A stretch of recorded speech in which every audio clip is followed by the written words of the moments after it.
السلام عليكم ورحمة الله وبركاته. أعزائي السادة المشاهدين، أهلا وسهلا بكم في حلقة جديدة. وحلقتنا النهاردة وهي تعتبر أول حلقة من النوع ده على القناة، وهو إن إحنا جايين نتكلم عن أهم وأبرز الأفلام المصرية المنتظرة والقادمة سنة 2025. طبعا أنا جمعت قائمة كاملة وكبيرة عن كل الأفلام اللي أنا متحمس ليها ومستنيها سنة 2025، وجايين نتكلم عليها النهاردة ونقول مين هم أبطالهم والمؤلفين والمخرجين وموعد عرض الافلام دي. بس قبل ما نخش على الحلقه متنساش تعمل لايك، اشترك في القناه، فعل زر الجرس. معاكم اخوكم اسلام، ويلا بينا نخش في الحلقه على طول.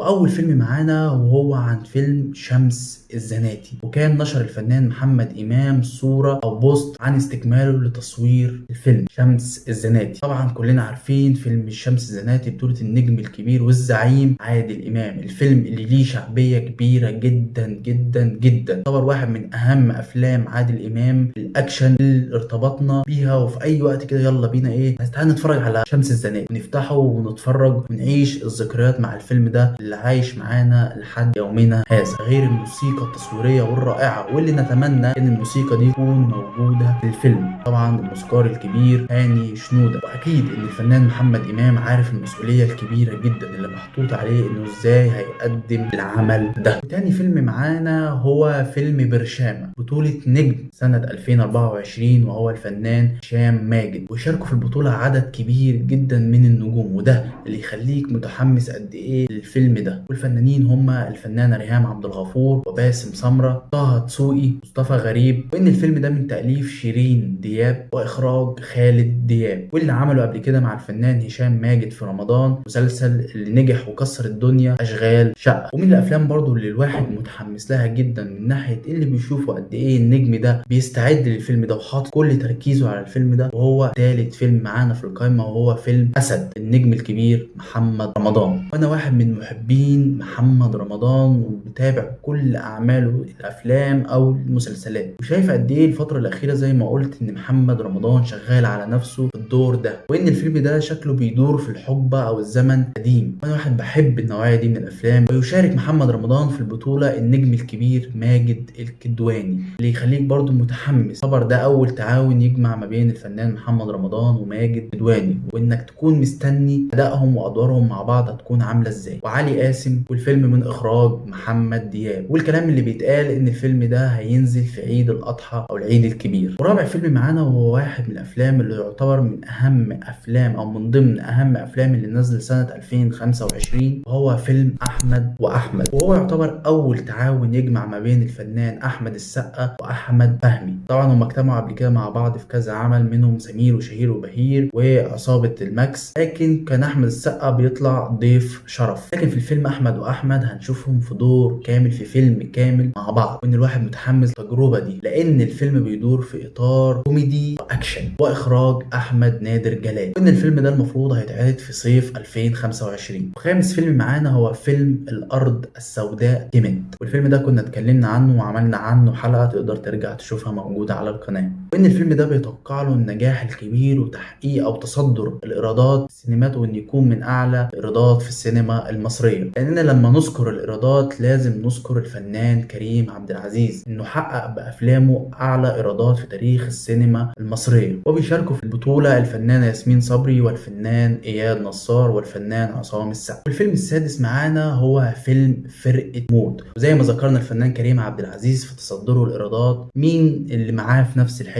فنان احمد عز. واللي متوقع برضو ان فيلم فرقه موت للفنان احمد عز انه يحقق نجاح كبير جدا ويتصدر الايرادات اعلى ايرادات في تاريخ السينما المصريه. وبيشاركوا في بطوله فرقه موت الفنان آسر ياسين والفنان محمود حميده والفنانه منى شلبي والفنان بيومي فؤاد والفنانه امنيه خليل. يعني الفيلم بيجمع كوكبه من النجوم، عشان كده بيتوقع له النجاح الكبير جدا اللي هيحققه اول ما ينزل. والفيلم ده من تأليف صلاح الجهيني واخراج احمد علاء الدين، ومن المفترض انه ينزل في شهر يونيو 2025. والفيلم السابع معانا هو برضو واحد من الافلام المنتظرة جدا واللي بتدور في اطار الخيال العلمي، والنوع ده اللي مش بنشوفه كتير في السينما المصرية، وهو فيلم اوسكار عودة الماموس. والفيلم ده من بطولة احمد صلاح حسني، مي القاضي، عزت زين، وان الفيلم ده من تأليف حامد الشراب وكريم هاشم، ومن المفترض ان الفيلم ده هيتم عرضه في صيف 2025. والفيلم التامن معانا هو واحد من اكثر الافلام اللي قبل ما ينزل وينزل له اي اعلان وبدأت التريقة والانتقادات عليه، والانتقادات برضو اللي راحت للفنانة منى زكي. والفيلم هو فيلم الست اللي هتجسد فيه الفنانة منى زكي دور وشخصية الفنانة الكبيرة وكوكب الشرق ام كلثوم. طبعا الفيلم خلصان، يعني الفيلم منتهي من تصويره ومونتاجه، الفيلم جاهز للعرض وتم عرضه جزء منه في احدى المهرجانات.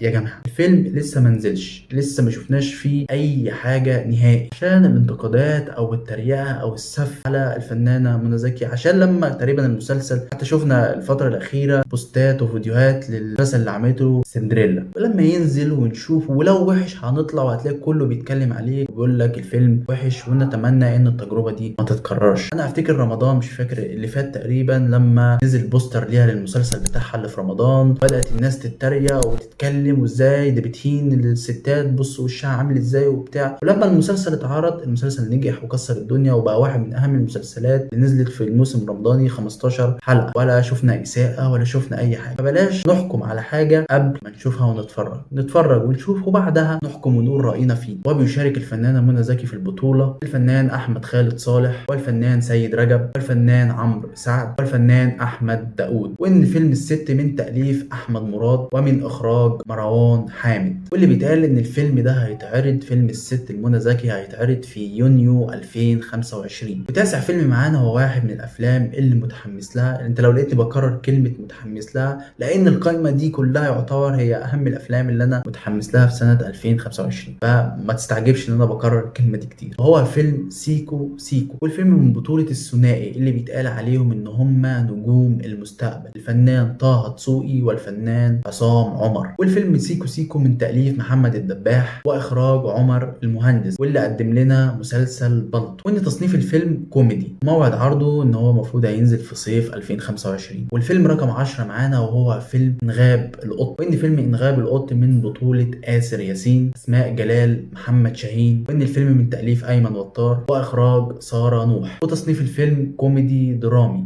المفروض انه هينزل في صيف 2025. والفيلم رقم 11 معانا هو فيلم روكي الغلابه، النجمه الكبيره جدا دنيا سمير غانم، ويشاركها في البطوله او في الفيلم الفنان محمد ممدوح، بيومي فؤاد، محمد ثروت. وان فيلم روكي الغلابه من تاليف كريم يوسف وندى عزت. وان الفيلم تصنيفه كوميدي لايت، ومن المفترض ان الفيلم هينزل في يونيو 2025. والفيلم رقم 12 معانا وهو فيلم الغربان لعمرو سعد، ويشاركه في العمل مي عمر، اسماء ابو اليزيد، ماجد المصري. وان فيلم الغربان من تاليف ياسين حسن واخراج ياسين حسن برضه. وان الفيلم رقم 13 معانا وهو فيلم الشاطر، بطولة امير كرارة وهنا الزاهد. انا ليه حطيته في القائمه فيلم امير كرارة؟ هتيجي في الاخر هتلاقي ان حاطط قائمه كده مصغره عن الافلام اللي انا مش متحمس لها، او ليه الممثلين بيعملوا كده لحد دلوقتي. امير كرارة من نوعيه الممثلين اللي يتسالوا برضه هم ليه بيعملوا كده لحد دلوقتي ومفيش اي تغيير، لان امير كرارة قدم فيلم كوميدي اللي هو فيلم البعبع واللي حقق نجاح كبير جدا، بس لما تيجي تبص لشخصيه امير كرارة هو امير كرارة اللي شفته في كلبش واللي شفته في كازابلانكا واللي بيشوف اي حته هو نفس امير كرارة. ليه؟ تجربه البعبع خلتني احط الفيلم من ضمن الافلام اللي متحمس لها، زائد ان الفيلم موجود فيه نجمتي المفضله هنا الزاهد.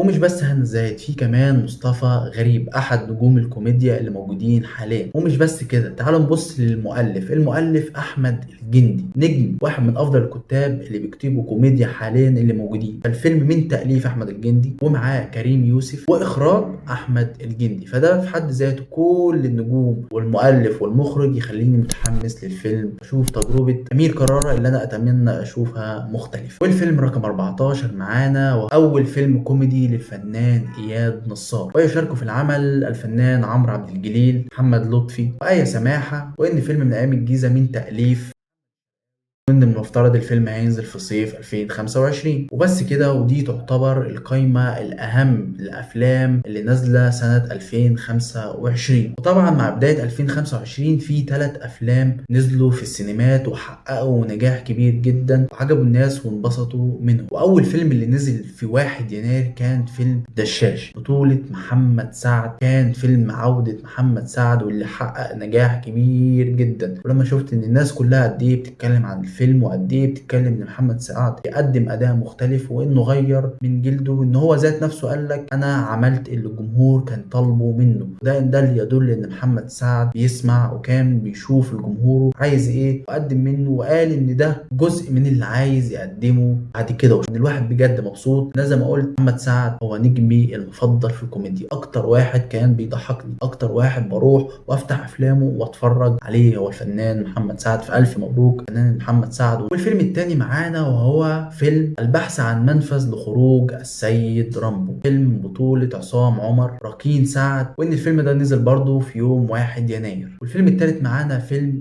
6 ايام احمد مالك وآية سماح. وان الفيلم كان تصنيفه رومانسي درامي. وان الفيلم ده نزل من قريب، نزل يوم 15 يناير. الواحد متفائل جدا بالسنة دي. اول 3 افلام نزلوا في اول السنة حققوا نجاح كبير جدا وكانوا افلام حلوين وعجبوا الناس. الواحد شايف ان سنة 2025 هتكون سنة مختلفة وهتكون سنة قوية عن باقي السنين اللي فاتت، وان هيكون فيها اعمال كتير جدا وهتحقق نجاح كبير جدا. طبعا في افلام كتير جدا اكيد اكتر من اللي موجودين او اللي قلنا عليهم في القائمة دي، او ممكن نشوف افلام ما كانتش معلن عنها وفجأة بقى معلن عنها ونزلت 2025. وطبعا في اعمال جانبية كده للممثلين وابطال انا بحبهم لكن عليهم علامة استفهام كبيرة. يعني مثلا الفنان علي ربيع، انا واحد من محبين الفنان علي ربيع. انا واحد لما كنت بتفرج على مسرح مصر انا مستني علي ربيع يدخل، لان انا مش متوقع منه الافيه هيجي ازاي، ما بقاش متوقع هيضحكني باي طريقه. افيهات ورياكشنات وردود افعال. داخل 2025 بفيلم اسمه فلسفه ثانويه بنات.